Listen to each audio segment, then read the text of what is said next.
नमस्कार बंधुगण a creation Odia channel को चलतु आज मुझे आपण मान गोटे विषय कहबी ट्रिक जमी आपण मान जन सहित चैट कर गर्लफ्रेंड कि बॉयफ्रेंड जहाँ को भी आप करते से मेसेज 7 दिन भीतर जब डिलीट हो जाऊ ऑटोमेटिक चाहते तेज यही सेटिंगटा निश्चय करूँ वीडियोटा फुल देखो जमी आप भलर आपने जापर यदि प्रथम थर आबे ये चैनलटा को सब्सक्राइब करके बेल आइकन प्रेस करूँ जैसे आने वाले वीडियो को देखिपारे। चलतु वीडियोटा स्टार्ट करिया प्रथम आप व्हाट्सएप को ओपन करने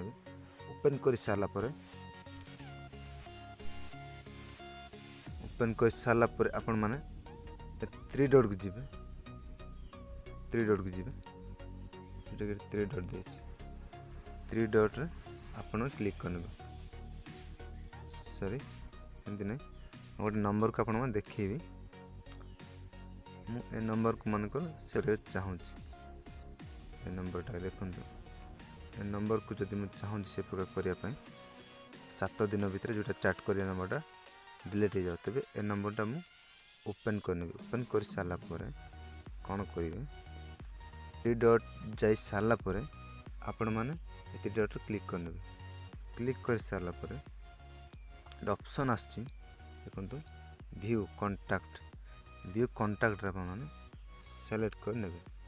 सेलेक्ट कर सारापर ये गोटे ऑप्शन देखो आप देखिए वेट करूँ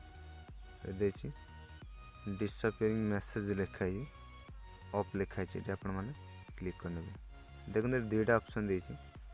दुईटा ऑप्शन कौन ऑन ऑफ दे ऑन करें आप 7 दिन भितर जमी से मेसेजटा डिलीट पढ़ी पारे ये आप पढ़ी पारे सब लिखा है डिटेल्सटा लिखा 7 दिन भर सब डिलीट हो जाए पढ़ी पारे आप मोबाइल में सब तर डिटेल्स देती आप ऑन कर रखुं तेज 7 दिन भर जहाँ भी आप चैट कर सब डिलीट हो तो आप ऑन कर सारापर आप बैक कर देखते क्या देखिए आप U turn on disappear message new message will disappear from this chat after 7 days ये प्रकार आपण मैंने सेटिंगटा करने जब आपण मैंने चाहते मोर मेसेजटा डिलीट हो जाए 7 दिन भितर तेज ए सेटिंग निश्चय करूँ यह आज ट्रिक सांग मान शेयर करूँ जमी सांग मैंने जापर ट्रिकटा।